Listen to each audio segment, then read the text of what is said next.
Écoutez-moi, cette élection est si dangereuse qu'elle est un enjeu immense. Déjà aux élections municipales, nous avons dû subir les ingérences étrangères. J'appelle ingérence étrangère un service secret qui alimente de soi-disant sociétés pour répandre des messages, des calomnies, des images diffamantes, surtout à l'égard des femmes. Voilà ce qu'est une intervention étrangère. Ce sont les services de notre pays qui nous ont alertés. Nous avons été convoqués par le Premier ministre pour en parler, et je vous dis que nous y sommes allés et que nous y retournerons, car nous avons préparé des choses. Mais vous autres, vous êtes la première ligne de défense. C'est vous les premiers qui pouvez réagir contre la calomnie. C'est vous les premiers qui pouvez réagir contre le racisme lorsqu'il s'exprime à gorge ouverte, lorsqu'on ment pour inciter à la haine des uns contre les autres. L'ingérence étrangère. Et ceux à qui on n'a rien demandé, mais se sentent obligés de faire ceci ou cela pour plaire à l'étranger. L'autre jour, je ne dirai pas son nom, j'entends un journaliste qui ricanait à propos du magnifique film que je vous invite à aller voir, qui s'appelle La bataille de Gaulle, d'Antonin Baudry, et qui vous rappellera quelques-uns de vos devoirs de Breton.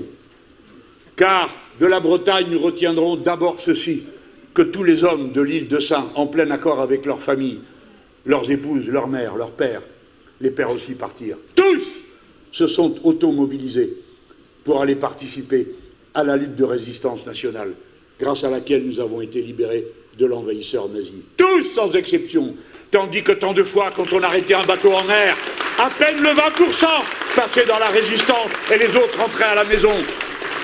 Quand est arrivée la deuxième DB au sud et que tout le monde avait autre chose à faire que de s'enrôler dans ses rangs, savez-vous que c'est cette deuxième division blindée du général Leclerc qui arriva la première dans le nid d'aigle d'Adolf Hitler et que la première bannière qu'on y déploya, ce fut la nôtre, celle des Français, de la résistance, de la liberté gagnée au prix des armes.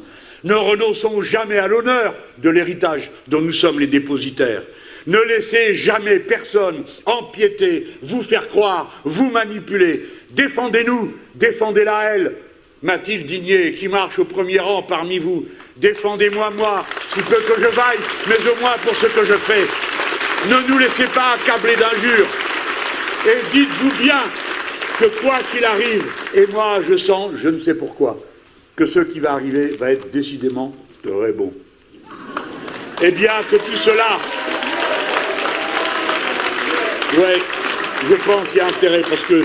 Tiens, je vais vous la faire quand même si j'ai fini. Je m'en fous. Parce que, vous les avez vus me donner la leçon? Non, vous n'avez pas fait attention? Parce que déjà la dernière fois, ils avaient publié à la une des Échos, avec M. Mélenchon, vous aurez 100 milliards de déficit.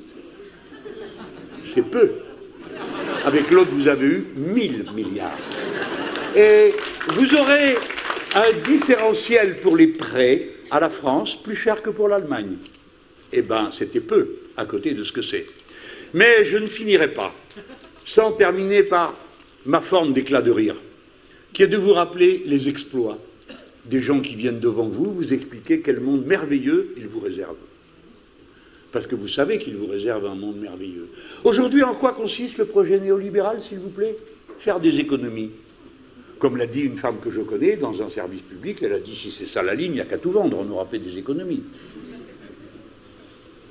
Voilà ce qu'ils ont comme projet. Vous avez bien entendu? Faites des économies. C'est-à-dire couper, couper, couper, couper, couper encore dans les services publics et dans les biens communs. Voilà leur projet.